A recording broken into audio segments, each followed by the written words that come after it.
Hello, what's up guys? Welcome to my back to another new video.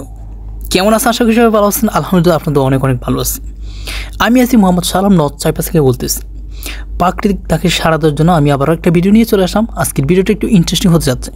আমি আপনাদের কাছে আবারও রিকোয়েস্ট করতেছি আমার চ্যানেলটা বা যারা ভিডিওগুলো দেখতেছেন সাইপ্রাস থেকে বা সাইপ্রাসের বাইরে থেকে দেখেন, যশোর, ভোলা, তারপর বিভিন্ন খাগড়াছড়ি, চট্টগ্রাম, ঢাকা, সবার কাছে একটু রিকোয়েস্ট আমার চ্যানেলটা সাবস্ক্রাইব করে আমার পাশে থাকেন। আবারও বলতেছি আজকের ভিডিওটা একটু ইন্টারেস্টিং হতে যাচ্ছে। Thanks for watching, subscribe our channel. তো লেটস গো, ভিডিওটা কী হতে যাচ্ছে আপনাদের দেখাবো।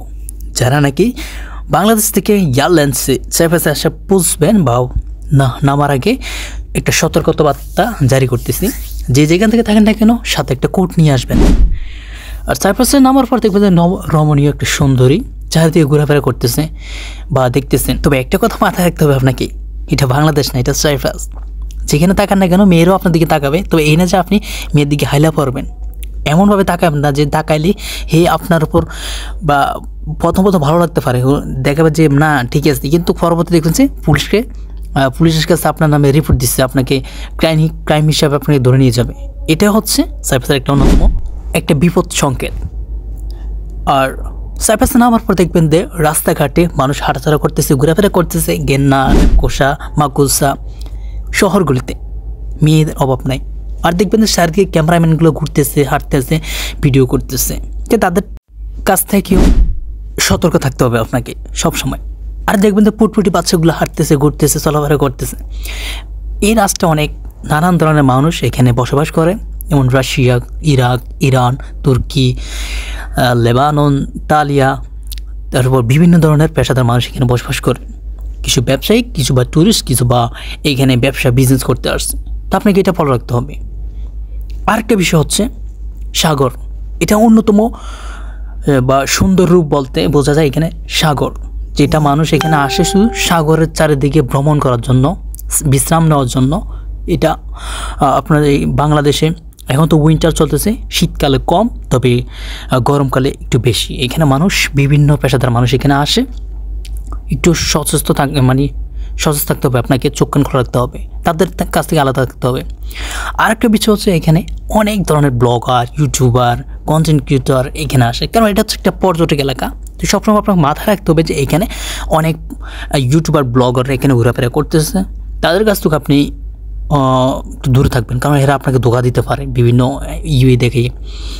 বিকাল টাইমে দেখবেন যে বিকাল বা সকাল টাইমে দেখবেন যে সবাই একসাথে সিরিয়াল দিয়ে বা জিম করতে যাইতেছে, জগিং করতে যাইতেছে। অনেক নানান ধরনের ফন্দি বা বিজনেস করার জন্য বা পাতে পালাইতে পারে। তাদের কাছ থেকে একটু দূরে চলে থাকবেন, ঠিক আছে না? চলা যায়, যদি নর্মাল হয় চলা যায়। যাই হোক, দেখবেন তাদের সাথে এমনভাবে বিহেভ করবে যে আপনি একটা বিদেশি। তবে আপনার পোশাক আশাক চেঞ্জ একটা থাকতে হবে। এই না যে আপনি সবার সাথে ঢুকতে পারবেন, চলাফেরা করতে পারবেন। আলাদা ইউএস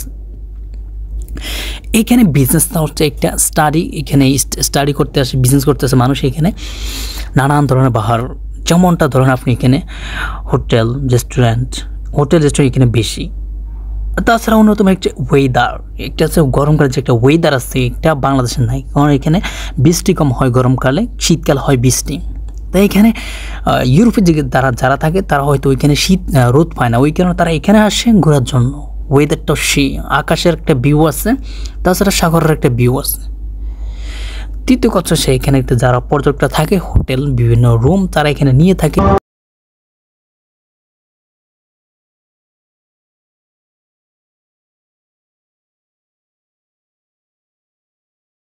কি শুনতে পাচ্ছেন এতক্ষণ? কি আজান? এটা কোথায় হইতেছে বা মসজিদটা কোথায়? এটা হচ্ছে লেপকোসাতে, সাইপ্রাসে বড় একটা শহরে লেপকোসাতে এটা মসজিদ। আর এখানে পাহাড় দেখতেছেন, এখানে লাইট দিয়ে একটা প্লাগ, এটা হচ্ছে পতাকা। এটা লাইট দিয়ে সাইপ্রাসের একটা পতাকা, তুর্কি একটা পতাকা এঁকে রাখছে। আমি এতক্ষণ যে কথাগুলো বললাম একটু মাথায় রাখবেন, সবার সাথে ডেভেলপভাবে করার একটু চেষ্টা করবেন। তো আমার ভিডিওর প্রায় শেষ পর্যায়ে আমি চলে আসছি। এটা হচ্ছে আমার হোটেল। তো আমি একটু আগাইতেছিলাম। তো আজকের ভিডিওটা কেমন হয়েছে আপনারা একটু কমেন্ট করে জানাবেন। আমি আবার বলছি, আমার চ্যানেলটা সাবস্ক্রাইব করে আমার পাশে থাকবেন, আমার একটু জরুরিভাবে সাবস্ক্রাইব থাকবেন। আর যারা শহর থেকে গ্রামে থাকে, গ্রামের দৃশ্য হচ্ছে এটা। চারিদিকে কাদা, পানি, বৃষ্টি। আর এখানে শীত তো হইতেছে, এত পরিমাণ বৃষ্টি হইতেছে বলার বাইরে। বাংলাদেশ থেকেও শীত এখানে বেশি। এখানে প্রায় 6 ডিগ্রি 7 ডিগ্রি 5 ডিগ্রি হয়তো এখানে চলে আসে, এত পরিমাণ শীত। আর এটা হচ্ছে একটি গ্রামের সাইডে আমি আছি বর্তমানে, এখানে কাজ শেষ হয় নাই, এটাও বা শহর হওয়ার চিন্তা আছে বা চলতেছে কাজ, এখন শেষ হয় নাই।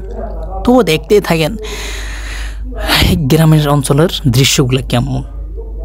তো যারা গ্রামে থাকেন হয়তো বা পেকে পুকে কাদায় কোদায় মাটি অনেক একটা ফিল পাইবেন, আর যারা শহরে থাকেন বা মানুষের আনাগোনা বেশি কথাবার্তা, তাদের সাথে মিশতেও তো একটু অন্যরকম লাগবে, বা ওইখান থেকে শহরে গ্রামে আসলে লাগবে একরকম। তো অনেকে আবার আমার সাথে দেখা করার জন্য আসছে, আমার ফ্রেন্ড সার্কেলগুলো আসার পর দেখে যে ওইখানের অবস্থা একরকম, এখানে অবস্থা একরকম, বলতেছে এখানে থাকো কীভাবে। আমি বলছি একটা অভ্যাস হয়ে গেছে, এখানে আসছে টাকা কামানোর জন্য, এখানে সব করার জন্য আসি নাই।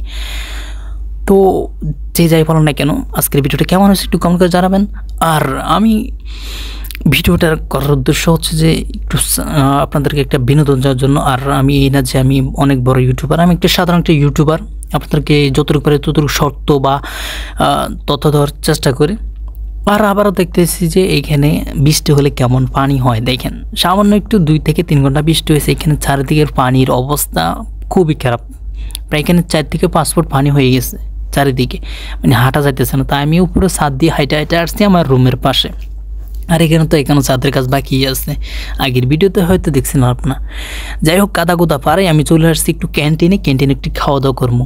জানি না আজকে কী দিচ্ছে, আপনারা দেখেন আমি খাইতেছি, কারণ এখানে খাওয়া প্রথমত আমি যেখানে আসছিলাম এখানে খাওয়া দাওয়া প্রচুর পরিমাণ সমস্যা পড়ছিলাম, ভোগান্তি পড়ছিলাম। এখানে আমি খাইতে পারতাম না, বমি হয়তো, সালাদ দিত, সর দিত, মানে এগুলো খাইতে পারতাম না। গমের ভাত দিত, হয়তো দেশে অনেকে খান নাই গমের ভাতটা কি, কেকটা কি। এখানে হয়তো আমি খাইতে অভ্যস্ত হয়ে গেছি, প্রথমত কান্নাকাটি করতাম, দ্বিতীয়ত এখানে খাইতে অভ্যস্ত হয়ে গেছে। আর ডিমগুলো একটু কাঁচা কাঁচা, মানে এই দেশের খাবার প্রোটিন আছে, তবে আপনি বাংলাদেশের মতো একটু ভাত বা গম একটু অন্য কিছু পাবেন, এখানে তো গমের ভাত দেয়। যে কোম্পানিতে আসে না কেন সবাই একটু খাওয়ার চেষ্টা করবেন, এখানে প্রচুর পরিমাণ প্রোটিন বা হেলদি ভিটামিন আছে। আমি এগুলো খাই, আগে হয়তো বেশি খাইতাম, ওই কারণে স্বাস্থ্য বাইরে গেছিলো, এখন তো কম খাই, একটু স্বাস্থ্য কম, যতটুকু পারি চেষ্টা করি খাওয়ার জন্য, বা রুমে থাকি কাজে কামে ব্যস্ত থাকি, খাইতে পারি না। এই যে রুটিগুলো দেখেছি আমি এগুলো পালাই দিয়েছি, কারণ আমি এগুলো খাইতে পারিনি, আমার বমি চলে আসে। তো শেষ পর্যায়ে আমার ভিডিও, গুড বাই, টাটা।